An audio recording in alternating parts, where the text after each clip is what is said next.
Hello বন্ধুরা, কেমন আছো তোমরা সবাই? আশা করি তোমরা সবাই ভালো আছো। আবারও নতুন একটি দিন, তাই জন্য নতুন একটি ব্লগ নিয়ে তোমাদের সামনে আবার চলে এলাম। দেখো বন্ধুরা, সকাল সকাল কিন্তু আমি ফ্রেশ হয়ে নিয়েছিলাম, বাসি ঘর তো ঝাড় দিয়ে একটু চা আর টিফিন খেয়ে নিয়েছিলাম। তারপরে কিন্তু বাবানের এই বোতলগুলো ভালো করে মেজে ফুটিয়ে নিয়েছিলাম। আজকে কিন্তু কোনো প্ল্যান ছিল না, কিন্তু ভাবলাম যেহেতু ছুটির দিন আছে, সময়ও আছে হাতে, তাই জন্য বেলগাছের ছাদটা ভালো করে পরিষ্কার করব। তো সেই মতন ভাবছিলাম যে পারবো কি পারবো না, হবে কি হবে না। তো যাই হোক, প্রায় 1 থেকে 1.5 ঘন্টা লেগেছে, 1 ঘন্টা না সরি 1.5 ঘন্টার মতো লেগেছে ভালো করে কিন্তু বেলগাছের যে ছাদটা মানে পাতা পড়ে একদম নোংরা হয়ে গিয়েছিলো, শ্যাওলা হয়ে গিয়েছিলো। তো ভালো করে কিন্তু পরিষ্কার করেছিলাম। এই প্রথম আর কি মানে এরম কিছু একটা করলাম। যাই হোক, আমি তো খুব মজা পেয়েছি।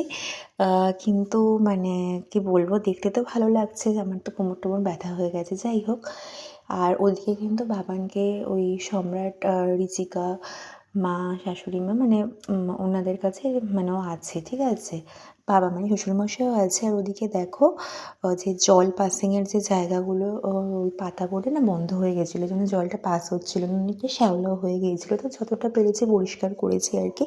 আর দেখো আমাদের ছাদে যে টব মানে বড় বড় ভারী ভারী টবগুলো ছিল, সেগুলো তো নিচে নামানো হয়েছে, তোমাদেরকে বলেছিলাম। আর এই দেখো, এই যে বেদির মধ্যে দেখো কত থানকুনি পাতা হয়েছে।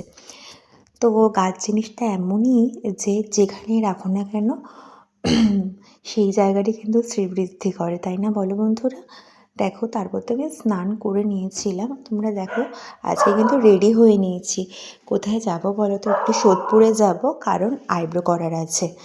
তাই আমি, সম্রাট আর বাবান বেরিয়ে পড়লাম। সম্রাট বললো একটু বাজারও করে নেবে। যাই হোক, ওই দেখো তোর বাবার কোলে আছে, আর আমি কিন্তু পেছন থেকে ভিডিও করছি।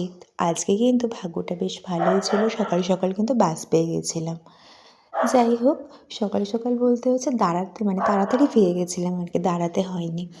তো ওইদিকে হচ্ছে বাড়িতে আমাদের পৌঁছে দিয়ে ও বাজারে চলে গেছিলো, আর আমি দেখো একটু আইব্রো করতে চলে এসেছিলাম। এরপরে কিন্তু বাবানকে খাইয়েও নিয়েছিলাম। আর ওদিকে দেখো, ও কিন্তু ওর দাদা দিদির সাথে কত সুন্দর করে খেলা করছে। তারপরে তো বাড়ি চলে এসেছিলাম, বাড়ি এসে কিন্তু ঘুমিয়ে পড়েছিলাম খেয়ে দিয়ে। আর দেখো, একটু বাজারও গুছিয়ে নিয়েছিলাম রাতের বেলায়। তো এটাই ছিল বন্ধুরা তোমাদের সঙ্গে শেয়ার করার। আর তোমরা নিশ্চয়ই শুনতে পাচ্ছ যে সুন্দরী আর ভম্বল কি ডাকছে। যাই হোক, ভয়েস দিচ্ছে, ওদিকে ওরা ডাকছে। তো সবাই ভালো থেকো, সুস্থ থেকো।